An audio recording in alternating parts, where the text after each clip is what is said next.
Ako, gusto ko kapayapaan para sa lahat. Ikaw, anong gagawin mo? Kung may kapayapaan, may kaunlaran. Para makamtan ang asam na kapayapaan at kaunlaran, makipagtulungan, makiisa, at makipagbayanihan. Bayanihan para sa atin ko. Naku, Congressman, Senador, pagpasensyahan nyo na ho sana itong noodles at sardinas. Ang hirap po kasi ng buhay eh. Bangayan sa politika, tama na. Bayang naghihirap, asikasuhin muna. Isang paalaala mula sa KBP at ng himpilang ito. Sir, ang minatamis na siling labuyo ho para mas ganahan kayo sa pakikipag-away. Pakikipag-debate ho nyo sa Kongreso. The news and public affairs, information, music, and entertainment, spiritual and values formation. Ito ang bago DWWD, Armed Forces Radio.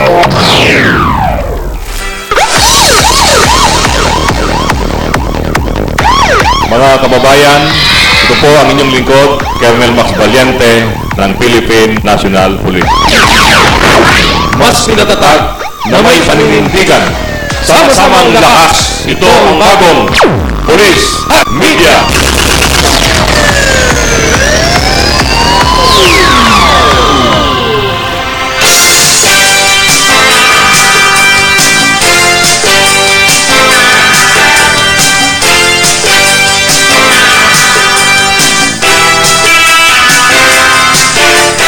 Magandang gabi po sa inyo lahat.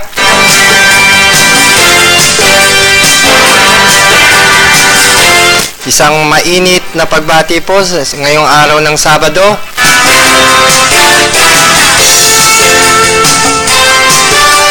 Dahil maghapon po, nadama po natin yung talaga namang tindi ng init ng araw. Kaya po sa lahat po ng ating motorista, bilang po pagpapaalala ng palatuntunang tambalang pulis at media, abaan lamang po natin ang ating mga pasensya, lalo na po tayo ay nagmamaneho sa mga kakalsadaan sa Metro Manila. At batid naman po natin yung mga ginagawang reblocking ng ating ng DPWH sa iba't ibang sulok ng Kamaynilaan.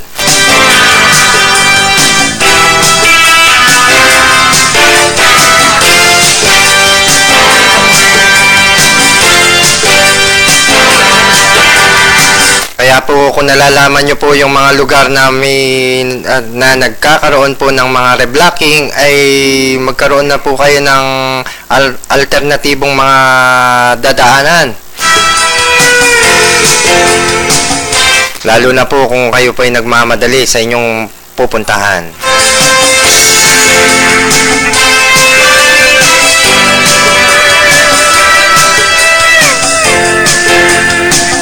At bueno, ito po muli ang palatuntunang tambalang pulis at media. Sa pangalan po ni Colonel Max Valiente, na ama po ng palatuntunang itong tambalang pulis at media, dahil po may mga mahalaga pong inaasikaso sa lugar ng Kabisayaan. Ako po muna ang inyong samahan sa gabing ito. Ang inyong pong lingkod, Ronald Angles. At magkarinigan po tayo sa loob ng isang oras, ganap na 7 hanggang 8 ng gabi.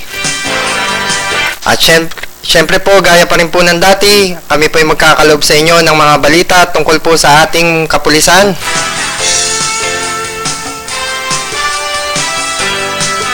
At ilan pa pong mga balita para tungkol po sa mga kaganapan sa ating bayan.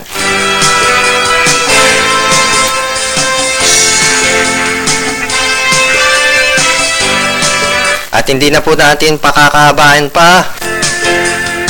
Narito na po ang hanay ng mga balita. Oplan Sagip Anghel nagsimula ng maglibot sa Quezon City. 18 bata dinampot. Metro Manila hindi kailangang ilagay sa election watch list ayon sa NCRPO. 231 sundalo ikakalat sa kamay nila upang tumulong sa NCRPO.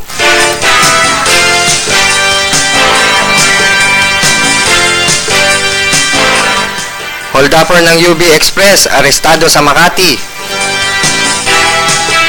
Bebot na ginahasa na, pinatay pa sa Camarines Sur.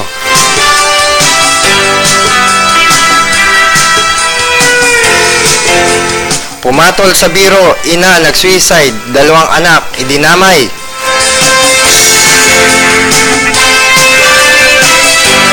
Estudyanteng umawat sa gulo, sinaksak.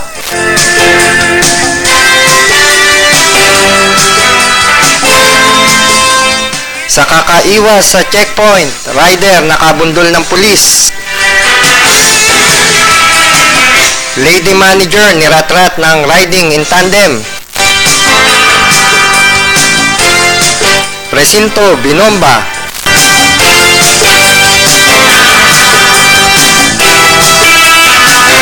At sa iba pa pong mga balita, Pagadian Mayor pinaaresto dahil sa Aman Future Scam.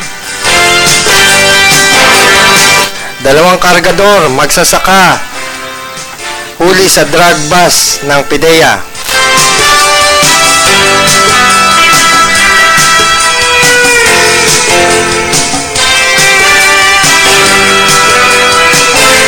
Deadline ng BIR sa pagbabayad ng tax sa April 15. Huwag kaligtaan. At para sa huling balita, PNP update for secure and fair election o SAFE 2013.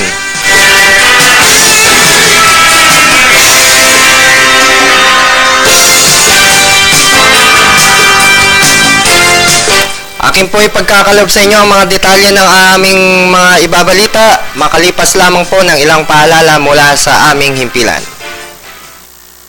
Responsive Senator, careful. Sorry, Senator. That was the problem with that kind of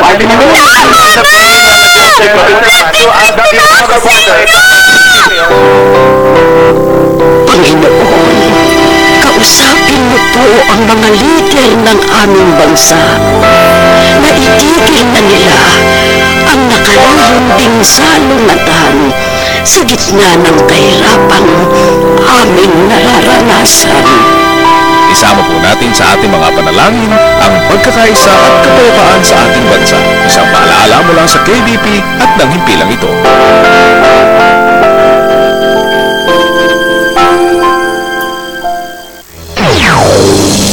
This is DWDD Armed Forces Radio, a dedicated and committed radio broadcasting in the spirit of peace and reconciliation.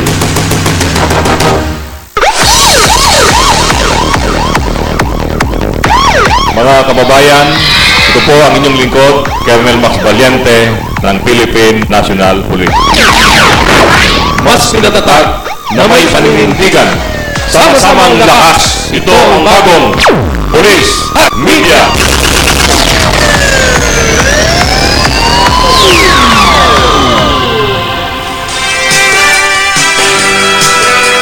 Labing 8 minuto makalipas ang ikapito ng gabi. At para naman po sa mga detalye ng ating mga balita, Oplan Sagip Anghel nagsimula ng maglibot sa Quezon City, 18 bata ang dinampot. Matatandang sinimulan na ng Quezon City Police District o QCPD ang kampanya ng Philippine National Police, PNP, na Task Force Sagip Anghel na maganap ng mga batang nawawala sa kanilang jurisdiction at maibalik sa kanilang pamilya.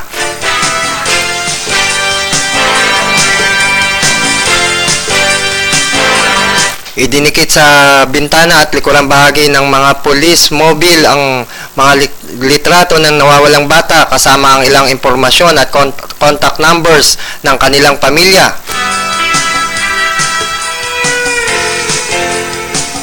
Sila'y umiikot sa kanilang mga area of responsibility ang mobile patrol units ng Quezon City Police District Station 10 na may litrato rin ng mga nawawalang bata para ikalat ang impormasyon tungkol sa mga nawawala at timukin ang partisipasyon ng publiko. Kasabay nito, pinagdadampot din ng mga tauhan ng QCPD Station 10 ang mga batang nasa lansangan at walang mga kasamang magulang. Umabot naman sa 18 ang mga nakuhang bata na dinala sa kampo Karingal at nakatakdang i-turnover naman sa pangangalaga ng Department of Social Welfare and Development o DSWD.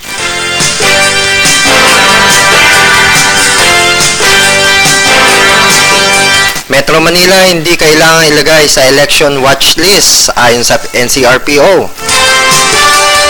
Sa kabila ng mainit na tunggalian sa politika, partikular ng mga kandidato sa Maynila, Caloocan at Taguig, naniniwala si National Capital Region Police Office, NCRPO Chief General Leonardo Espina na wala pang lungsod sa Metro Manila ang kinakailangang ilagay sa election watch list. Masusi naman ang anyang iniimbestigahan na ang ilang kaso ng pagpatay kabilang ang pagpaslang sa isang taga-suporta ng kandidato sa pagkaalkalde sa Taguig para malaman kung may bahid itong politika. Iginiit pa ni General Espina na walang rason para maging magulo ang halalan sa Metro Manila. Tiniyak din niya na ang kahandaan ng pulisya sa halalan.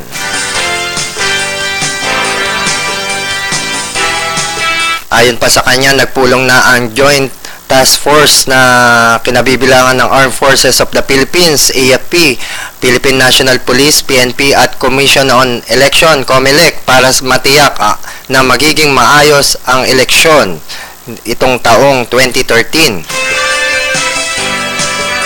Kabilang pa sa pinagtutuunan ng pansin ang sapat na supply ng kuryente sa halalan.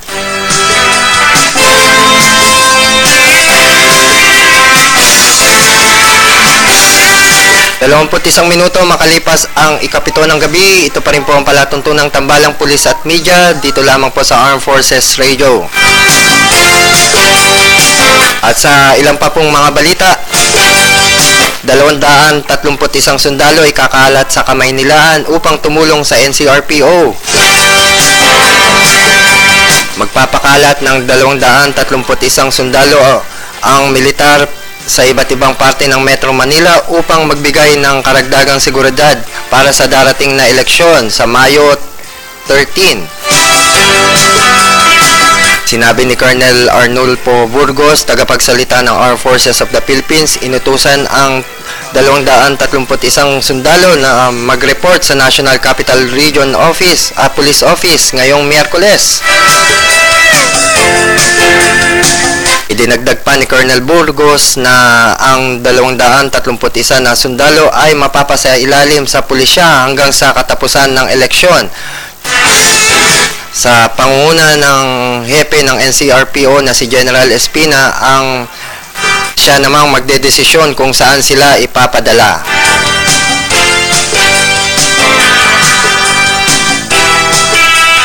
Dagdag pa ni Colonel Burgos na handa ang militar na magpahiram pa ng mga tauhan sa mga pulis upang masiguro ang seguridad para sa darating na eleksyon.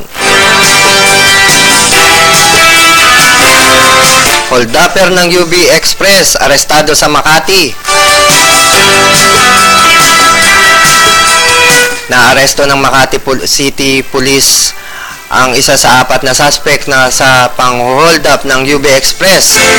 Kinilala ng Makati City Police Chief Manuel Lucban ang suspect na si Rainier Magbantay.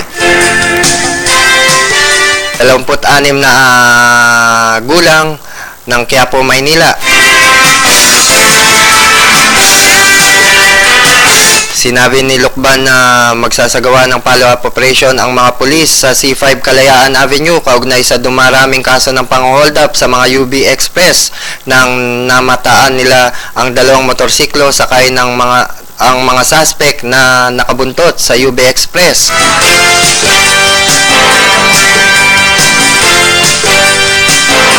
Nakita ng mga pulis na bumaba ang angkas ng dalawang motorsiklo at sumakay sa UB Express kaya sinundan kaagad nila ang mga ito.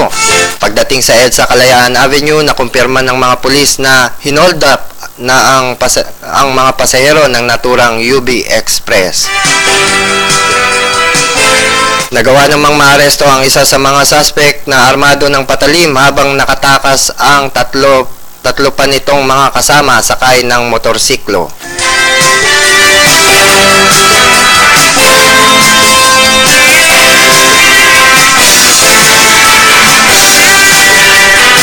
Babaeng ginahasa na, pinatay pa sa Camarines Sur.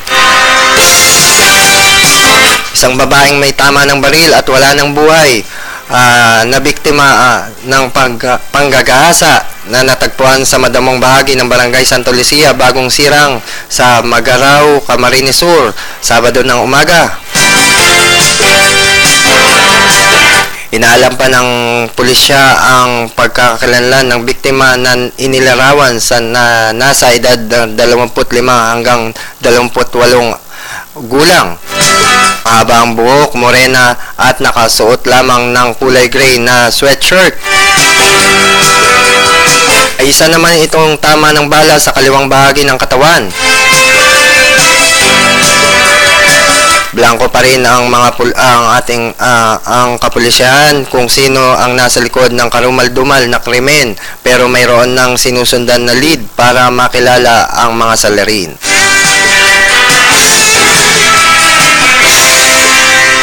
Sa ulat naman, natuklasan ang bangkay ng biktima na walang suot na underwear dakong alas 6 ng umaga sa isang madamong bahagi ng nabanggit na lugar.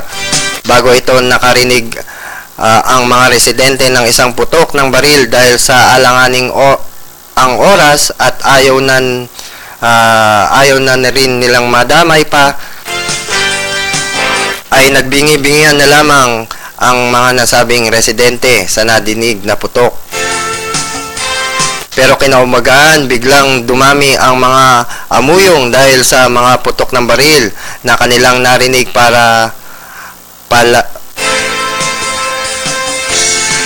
ang nasabing putok ay nagmula pala sa kinaroroonan ng nasabing biktima. Natagpuan din sa lugar ang isang slag ng bala na hawak na ngayon ng PNP habang patuloy pang iniimbestigahan ang naturang krimen.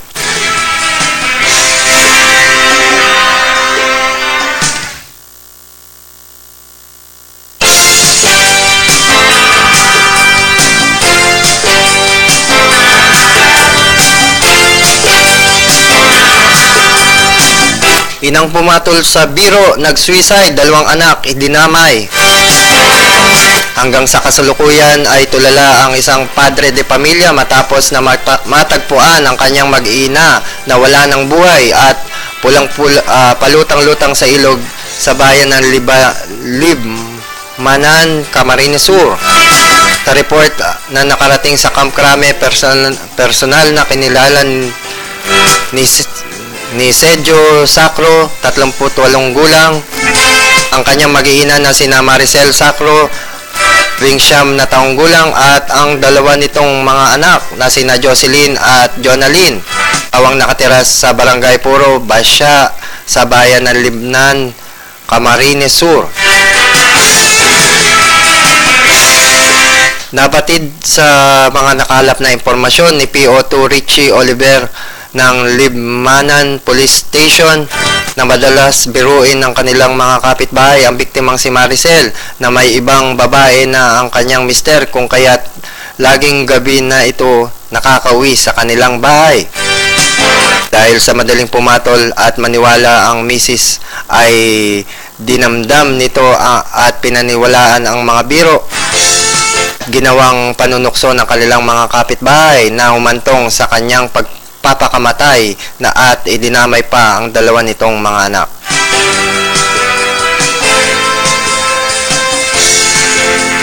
Ang mag-iinang biktima ay natagpuan na magkatali sa isa't isa gamit ang panali sa nipa na ginagamit ng kanyang asawa sa paggawa ng mga pawid.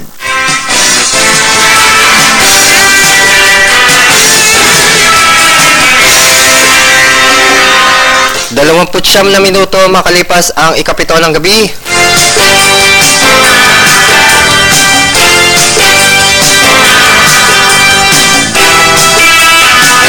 Akin pa pong ibibigay ang mga ilang pang mga balita sa aming pagbabalik. Makalipas lamang po ang ilang paalala mula sa aming himpilan.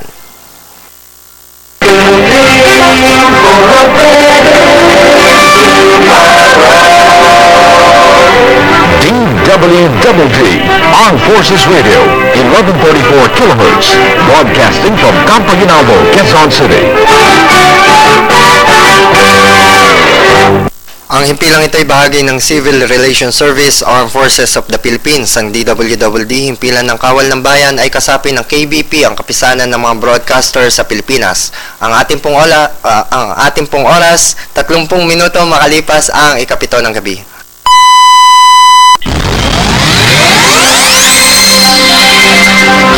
Biyaya ang hatid ng bayang maunlad, subalit ang kaunlaran ay hindi makakamtan kung walang pagsisikap at pagtutulungan mula sa mga mamamayan. Kung nais nating makamtan ang kaunlaran, suportahan ang mga programa ng pamahalaan. Tayo mismo ang dapat na asahan upang makamit ang kaunlaran.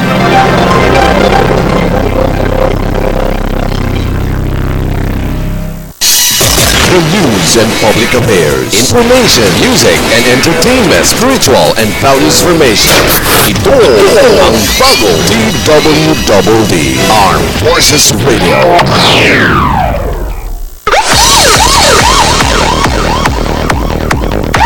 Mga kababayan, ito po ang inyong lingkod, Colonel Max Valiente ng Philippine National Police. Mas pinatatag na may paninindigan. Sama-samang lakas, ito ang bagong Police Media.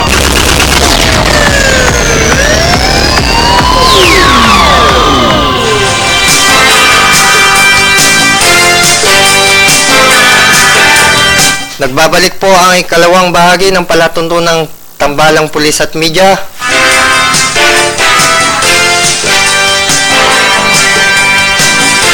At syempre po, bago po natin dakuan pa ang mga balita natin sa gabing ito, hayaan nyo po muna akong magbigay ng ilang pagbati para po sa ilang mga grupong kabalikat at ilang mga individual na sumusuporta dito sa palatuntunang ito ng Tambalang Pulis at Media.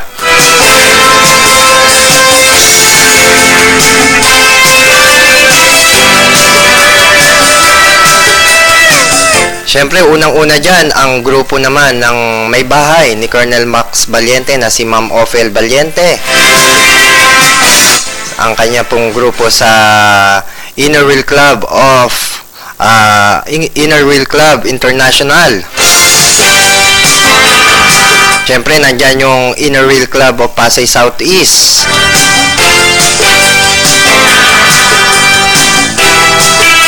Sa panguna naman yan ng kanilang presidente na si Attorney Mildred Trias, na siya naman ding First Lady naman ng Looc Mindoro. Good evening po sa inyo, Attorney Mildred Trias. At gayon din po kay Mayor Trias. At syempre, binabati ko rin po na isang magandang gabi ang kanilang secretary na si Mrs. Cabanyero at ang kanilang treasurer na si Ma'am Chona Pisebre.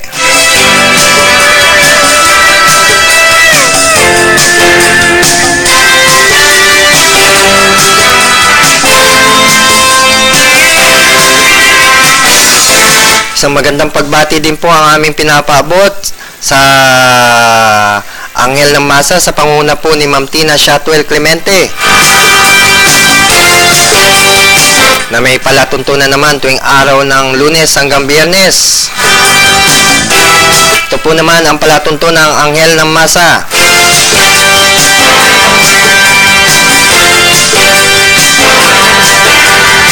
Na mapapakinggan simula po alas 3 ng hapon. Yan po ang palatuntunan ng Anghel ng Masa. Siyempre, pag pinag-uusapan po ang Anghel ng Masa, siyempre, hindi po nawawala dyan ang public service. Pagdating po sa usaping public service, nangunguna po dyan ang programa Anghel ng Masa. taon na po binilang nito sa public service at marami na pong makakapagpatunay sa mga serbisyong pinagkakalob nito at marami na rin po itong mga natulungan. Siyempre naman, hindi magtatagumpay ang adikain at mga programa ng Anghel ng Masa. Hindi po sa suporta at gabay naman ng nag-iisa naming mami sa Anghel ng Masa. Walang iba kundi si Mami Cora Clemente. Good evening po, Mami. Kamusta na po kayo? Hindi po tayo nagkita nung dumalaw po ako kay Ma'am Tina.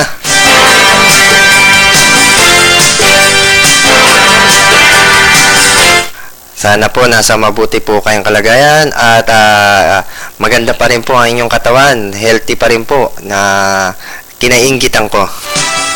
Kasi dati mahalos hindi kami nag-iiwanan ng katawan ni Mami. Pero ngayon talaga naman si Mami healthy. Siyempre binabati ko rin po ang aking mga kapatid sa Anghel ng Masa. Siyempre pa po, nandyan po si Kaiser at si London. Siyempre, tulad na lamang po ng sinasabi ni Ma'am Tina Shotwell Clemente, plus Jam. Na nasa ibang bansa, nasa Estados Unidos.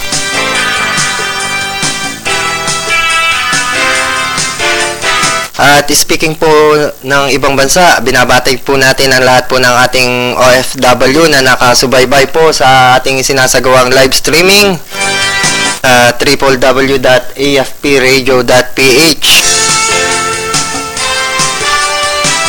Siyempre, binabati ko rin po ang aking pinsan dyan sa Kingdom of Saudi Arabia na si Arnel Nacario. At ang aming pamangkin ng aking misis na si Marjorie Covilla, dyan naman po sa Dubai. Gayun din yung mga pinsan ko rin po dyan sa Dubai. Good evening sa inyong lahat at nawa nasa mabuti kayong kalagayang lahat.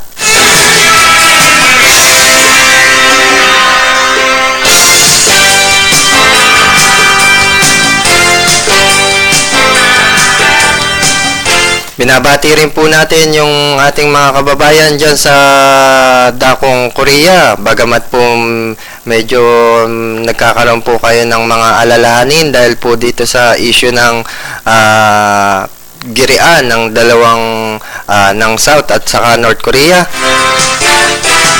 Langin pa rin po namin ang inyong mabuting kalagayan. Sabi nga, may usap-usapan nga sa mga barbershop na di naman pala nakakatakot ang awayan ng South at saka North Korea.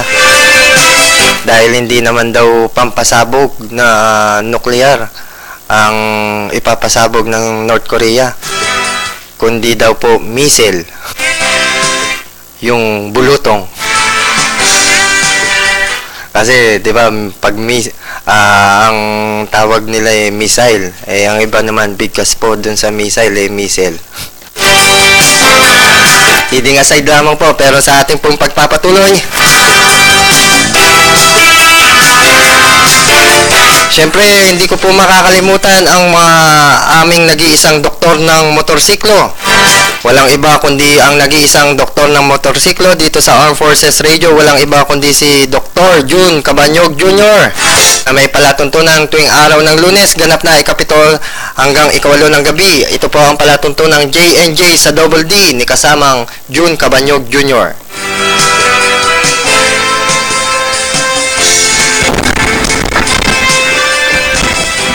At syempre, hindi po matatapos ang gabi ito kung hindi po namin pagkakalob sa inyo ang tinig ng ama ng palatuntunan na ito na Tambalang Pulis at Media.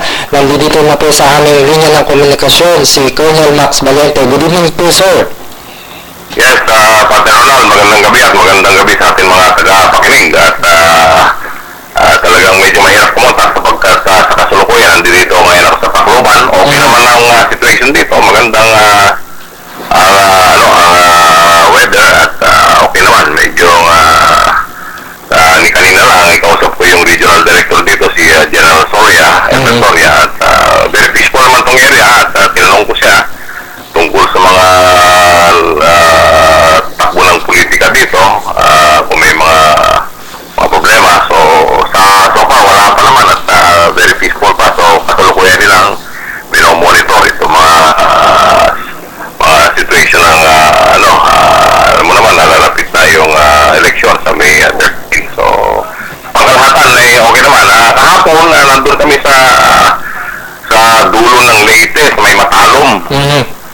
At pagkatapos yan ay dulo ng Leyte. Ang susunod na ano dyan ay ano na ng Southern Leyte. Yung Northern Leyte kasi matalom. At Southern Leyte maasin. So nandun kami at kami napadpad din doon sa may isla ng Caligaw. At yung kasama ko rin yung mga ladies ng ano ng yung Officers Ladies Club ng Cordillera. At saka itong sa pangunguna rin itong Officers Ladies ng Pro 8 yung asawa ni General Soria na si Amy Soria. At nagpaplano nga sila kung saan sila nakaano sila na magme-medical mission. So yun ang mga tinitingnan. So siguro pag naayos yun ay magkakaroon ng medical mission doon sa mga lugar, dito sa mga bandang Leyte at Samar. So yun ang mga activities dito. At yun nga, kasama rin namin si General Pistaño at yung kanyang asawang si Loy Pistaño. At maraming mga asawa rin ng mga opisyal ng ating kapulisan dyan sa Cordillera. At dito sa may Pro 8, dito sa may pag sinabi mo Pro 8 dito yan sa Leyte at sa Samar. Hindi naman po ba kayo, sir, nakakaranas ng malakalakang pagbugso ng ulan, yung kahit ambon dyan sa lugar na yan?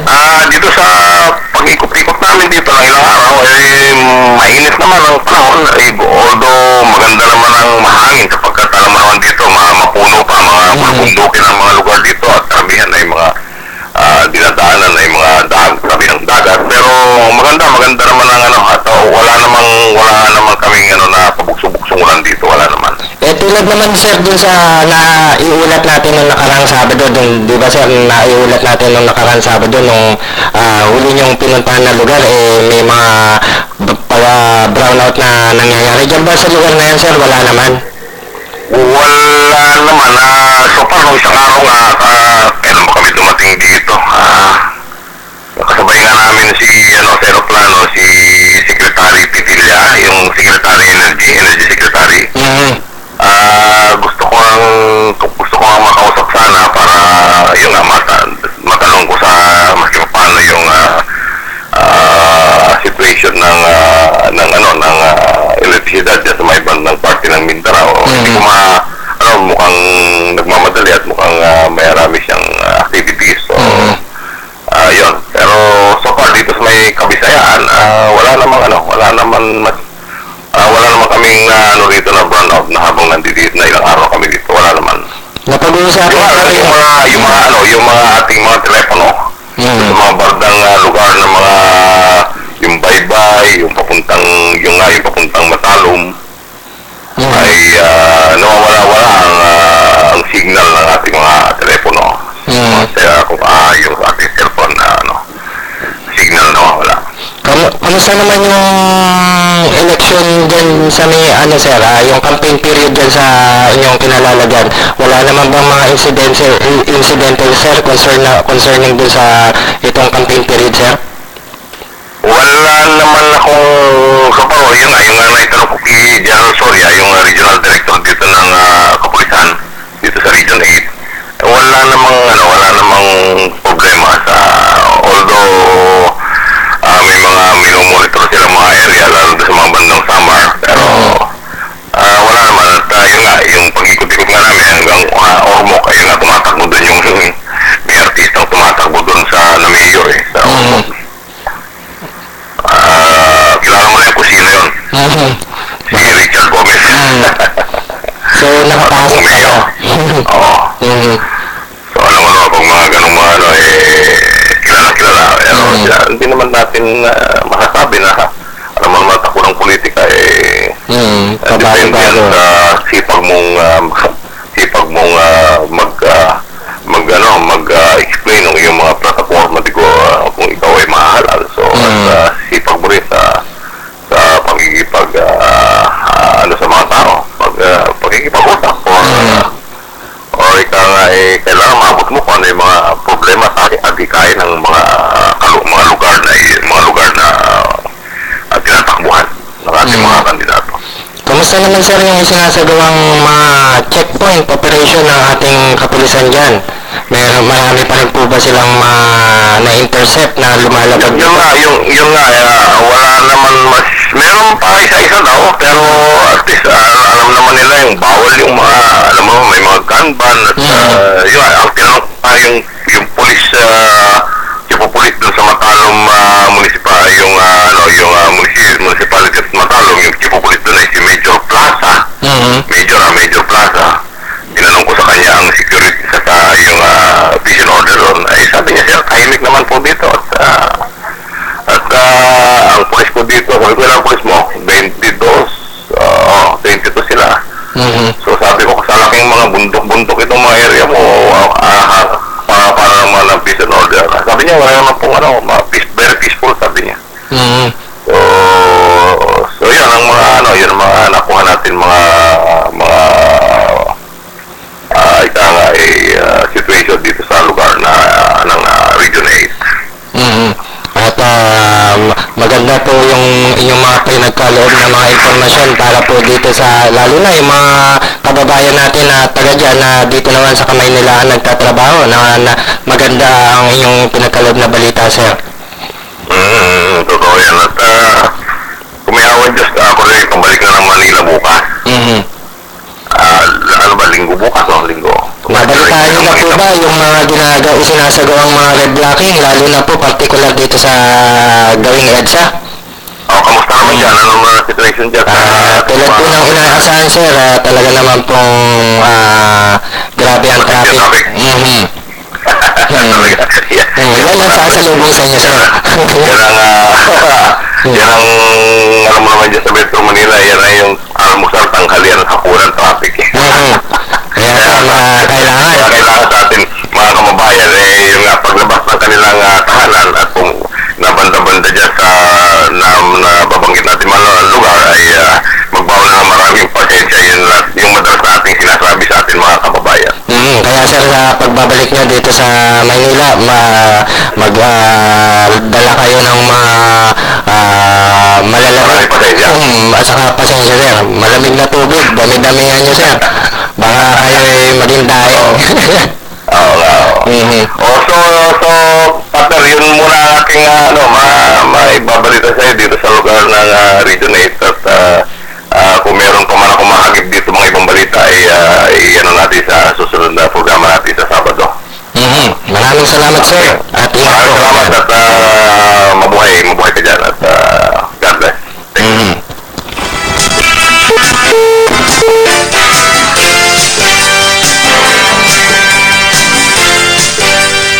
At napakinggan niyo po ang ama ng palatuntunan ng itong tambalang pulis at media, walang iba kundi po si Colonel Max Valiente. Nasa Region 8 sa may Tacloban.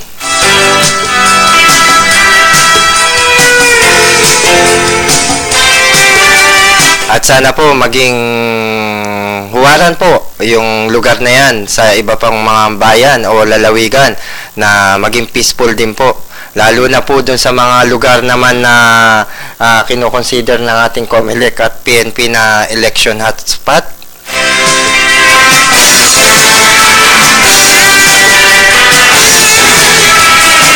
Labindalawang minuto bago sumapit ang ikawalo ng gabi. At sa pagpapatuloy pa po ng ating mga ilang pang mga balita, umawat sa gulo na estudyante sinaksak. Kritikal ang isang college student makaraang pagsasaksakin ng 3 lalaki nang makialam sa gulo sa bagong silang Caloocan City nitong Huwebes ng gabi.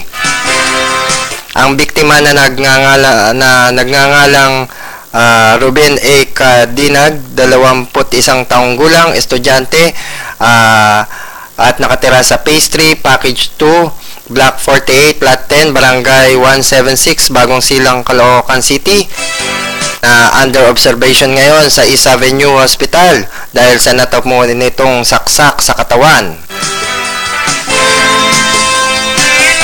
Kinalala naman ng pulisya ang mga naarestong suspect na sina Inigo M. Coprada, 20 taong gulang, estudyante ng Barangay 176 at Oliver T. Cortan, 21 taong gulang, ng Phase 3, Package 2, Excess Lot, Bagong Silang, Caloocan City. Habang nakatakas naman si Jemar Gamas ng nasabing ring lugar. Batay sa investigasyon ni SPO2 Constantino Guerrero, dakong alas 9:45 ng gabi nang mangyari ang nasabing insidente. Ilang metro ang layo sa bahay ng biktima.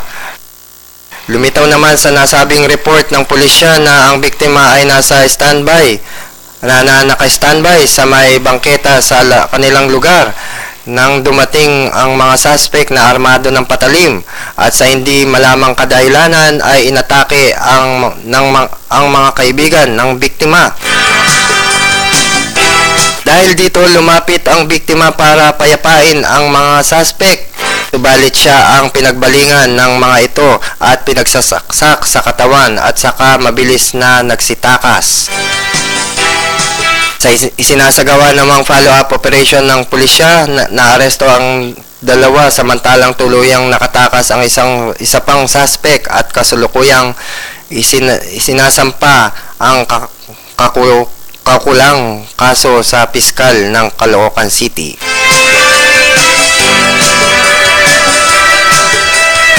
Sa kakaiwas sa checkpoint, isang rider nakabundol ng pulis.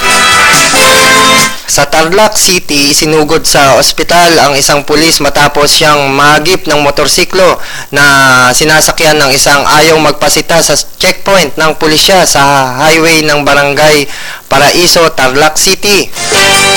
Ayon sa report, nabundol ang kanyang paa ni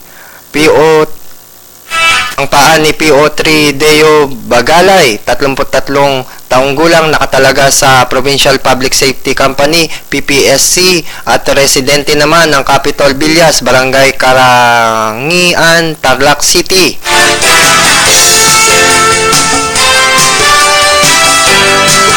Nahagip ang nasabing pulis makaraang umiwas sa checkpoint sina Crisanto David, 31 taong gulang, driver ng Rusi motorcycle na may plakang CU 4036 at Randy Canones, 30 taong gulang, driver naman ng Honda motorcycle na may plakang CP8744. Kapwa naman residente ng Barangay San Isidro at parehong walang helmet at amoy alak. Lady manager niratrat ng riding in tandem. Nasawi ang isang babaeng marketing manager ng isang travel agency makaraang pagbabarilin ng riding in tandem habang papasakay ng kanyang kotse kamakalawan sa Maynila. Idineklara namang dead on arrival ang nasabing biktima sa Manila Medical Centers si Fatima Shalabi, marketing manager ng travel agency sa number 1350 Ermita, Maynila.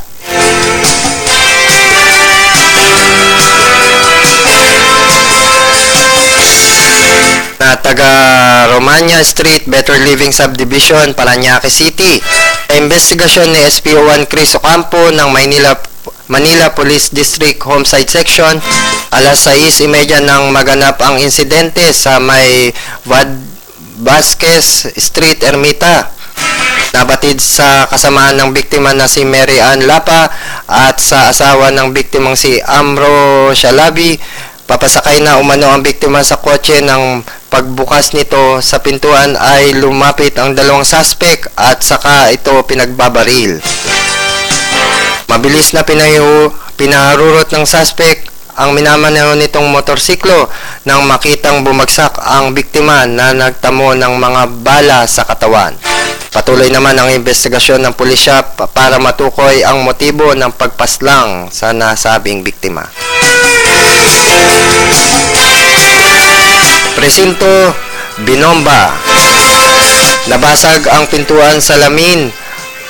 Nasira ang harapang bahagi at bubungan ng tanggapan ng Manila Police District, Dagohoy Police Community Precinct matapos nagisan ng pillbox. ng hindi nakikilalang suspect kahapon ng madaling araw sa Santa Ana, Maynila. Ayon kay Police Superintendent Remio Sidanto, Station Commander ng MPD Station 6 na nakakasakop sa lugar, alas 3 ng madaling araw nang biglang may narinig itong pagsabog sa harap ng PCP. Hindi pa natutukoy ang mga suspect na umano'y sakay ng kotse. Sa kabila naman ng naging malakas na pagsabog na ikinagulat ng nakaduty na pulis ay wala namang iniulat na nasaktan. Ninala ng pulisya na pagiganti ang dahilan ng pagpapasabog at may kinalaman ito sa pagkalansag ng tinaguriang Karanto Criminal Group. Nauna rito noong Abril 8 ay napatay ang isang miyembro ng criminal gang sa parte ng Daguhoy at nahuli naman ang leader nito na si Arnold Caranto. At sa iba pa pong mga balita, Pagadian Mayor inaresto dahil sa Aman Future Scam. Iniutos ng lokal na korte ng Iligan City ang pag-aresto sa Pagadian City Mayor Samuel Co. kaugnay sa 12 billion na investment scam ng Aman Future Group Philippines Inc.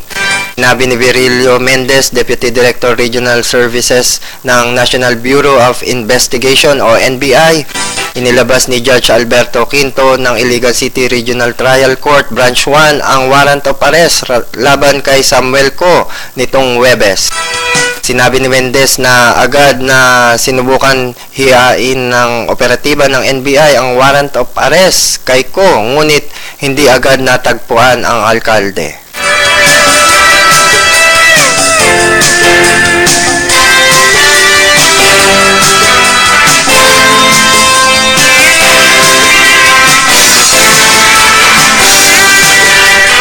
At para naman po sa PNP update for secure and fair election, maabot na po sa 2,349 na mga lumalabag dito sa sinasagawang gun ban. Tayo pinatutupad na gun ban ng COMELEC ang naaresto po. Ito po ay nitong April 11, 2013. At para sa huling paalala po, mula naman po dito sa palatuntunang Tambalang Pulis at Media, bago po ako tuluyang mamaalam sa gabing ito, may po nagpapaalala sa ating mga taxpayer.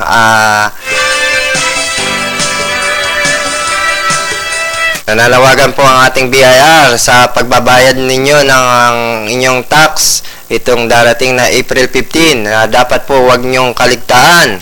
Pinaalalahanan ngayon ng Malacanang ang mga mamamayan na may trabaho o mga negosyo na hanggang April 15 na lamang ang deadline ng pagbabayad ng income tax. Sinabi ni Deputy Presidential Spokesperson Abigail Balte, huwag kaligtaan ang nasabing obligasyon upang hindi maharap sa problemang legal. Ayon pa kay Balte, mas mabuting agahan ang pagpunta sa BIR offices sa Lunes upang hindi maabutan ng mahabang pila. Nang binala ng Pangulong Noynoy Aquino ang mga negosyanteng Pilipino-Chinese dahil karamihan sa kanila ay hindi nagbabayad ng buwis. At sumayin niyo po ang mga detalye ng ating balita sa gabing ito. Dahil dalawang minuto na lamang po nalalabi sa ating orasan, ako po'y unti-unti nang mamamaalam. At para po sa ating mga tagapakinig, huwag po kayo magpapalit ng inyong talapitan. Sa ilang sandali, sa inyo na po ang palatuntunang laging tagumpay. Sa pangunguna po yan ni Bishop Jonathan Sebastian at kanyang makakasama dyan sa palatuntunan. At agad naman pong susundan sa ganap na ika-siyam ng gabi ang palatuntunan naman ng buhay at kalusugan na sa pangunguna naman po yan ni Sir Mark Gutierrez. At para po sa inyong lahat, maraming salamat po sa inyong pagsubaybay. Magkarinigan po muli tayo sa susunod na araw ng Sabado sa ganito ring oras at himpilan. Dito lamang po sa palatuntunang Tambalang, Pulis at Media.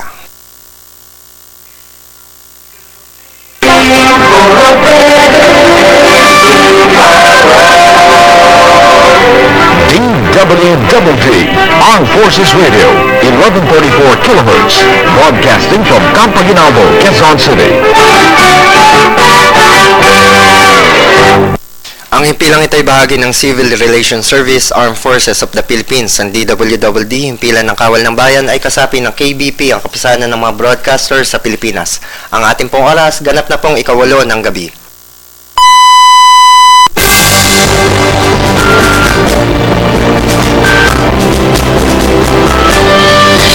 Ang pagkain sa bawat mesa ay mahalaga. Pero kung tayo ay walang tiyaga, wala tayong ihahaing pagkain sa ating hapag.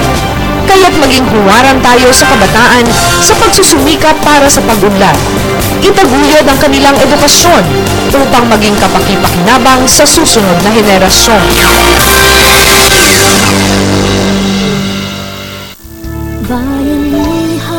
Gusto ko, masayang pamilya.